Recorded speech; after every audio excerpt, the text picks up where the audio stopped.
on, everybody? This is your boy Mick the Mark coming at you with another exciting video. So Jim Cornette and Brian Lash, you can check them out on the drive-thru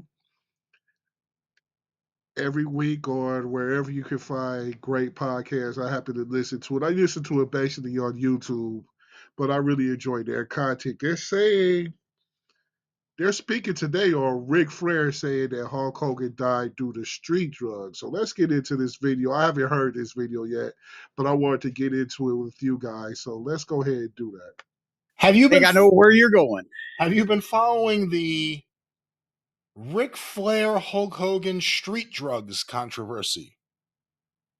Well, hopefully you will bring some more context to it, but I will say that I have been following the reports that apparently on some type of interview or program or somewhere, Ric Flair made the comments that poor Hulk Hogan, apparently he died from street drugs because he had so many surgeries. He was in so much pain. The doctors wouldn't give him enough whatever. And he resorted to some, I don't know, he sent emissaries out. He's laid up in bed or whatever. And I guess he would have sent emissaries out to find him street drugs, which then killed him.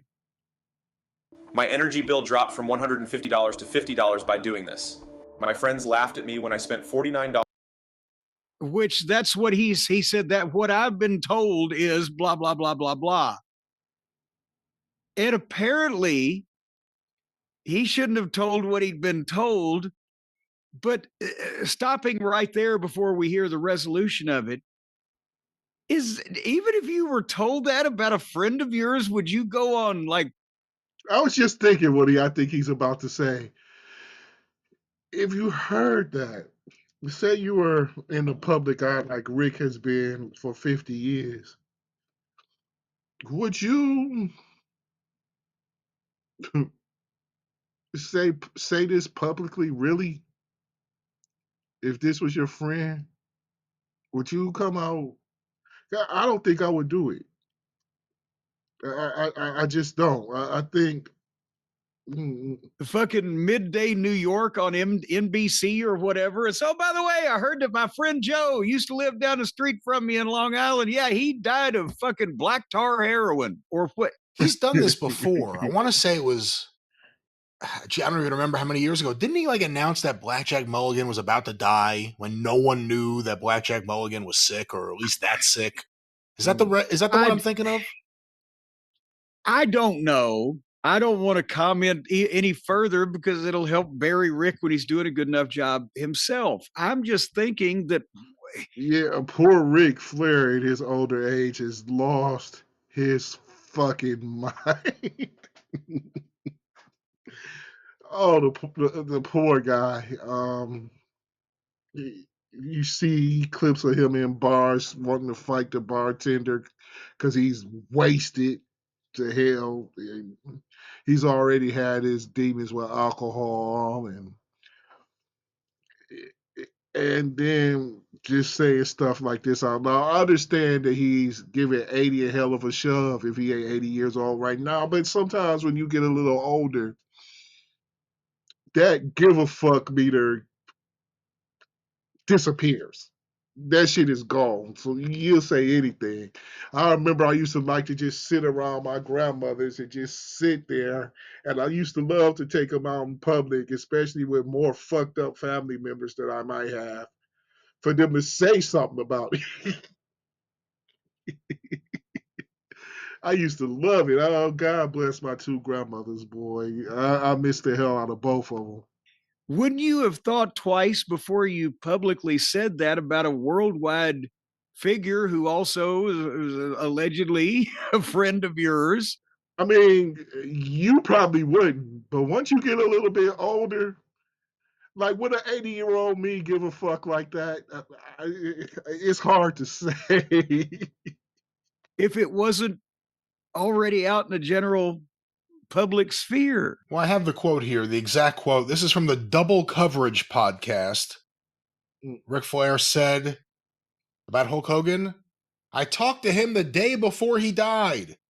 I shouldn't say this, but what killed him was street drugs. Oh, damn. When the doctor wouldn't prescribe him anymore, he was to stop laughing. You're getting me to laugh. I'm just I shouldn't say this, but goddamn, I have pictures of him fucking an ocelot. When the doctor wouldn't prescribe anymore, he was in so much pain. Then he had a neck surgery and got infected. So back in the hospital, imagine 10 back surgeries, 2 knees, 2 hips, all this. And then when the doctor would not prescribe any more pain medication, they just couldn't do it in all due conscience. So they went and got the drugs off the street. His body just said, you know what?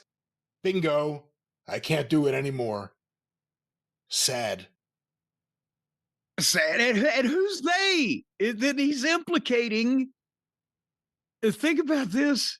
Yeah, who Hogan's family, I guess his ex-wife or whoever's involved in it with her, aren't they in the middle of a malpractice lawsuit saying that it was medical malpractice that caused some issue? Well, then the defense of that can come back and say, well, his best friend said he was taking fucking meth. I don't know what he's doing. Really?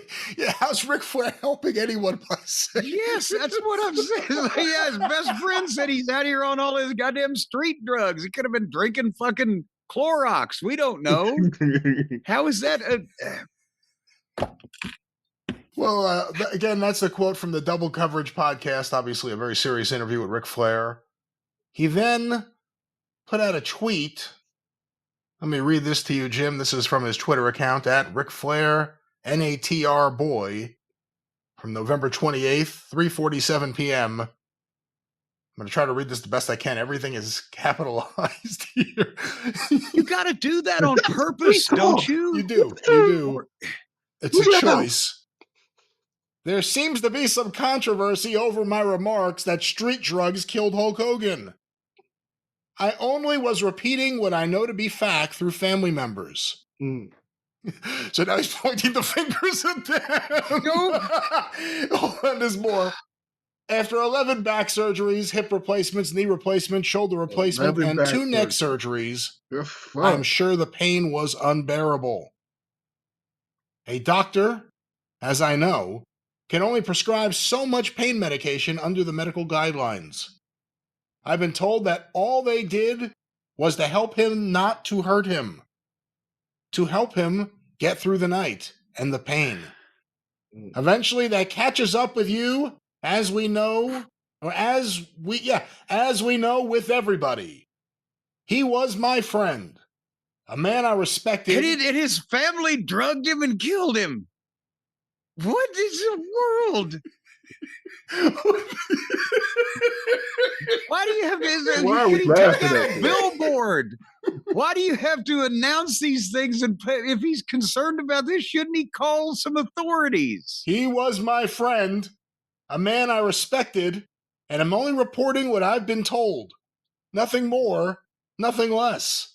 By who? This was not an attempt to demean Hulk Hogan or his legacy. I've always referred to him as being one of the 2 biggest... I don't think he did it to me and him.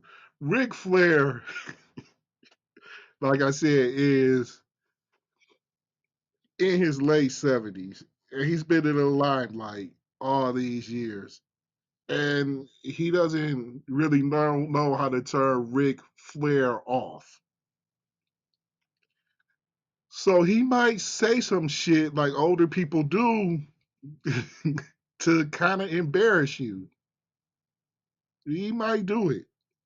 And I think that's all this really was. I don't really think this was anything malicious because I believe that Rick actually loved Hulk. If you see how emotional he gets when his friends are hurt, Rick could cry on TV. And not just because he's 70 years old. Rick was balling on TV when Arn Anderson got hurt and couldn't compete no more.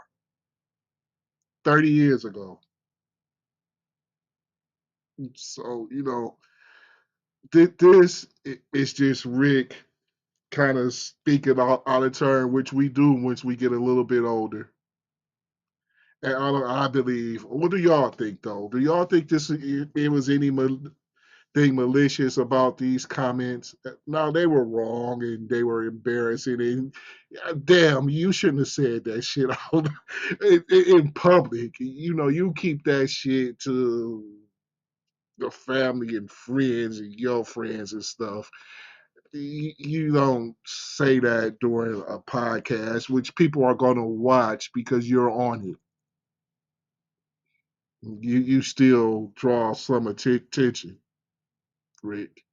But this is your boy Mick the Mark. Don't forget to like, share, subscribe, and I hope y'all enjoyed this all wrestling channel.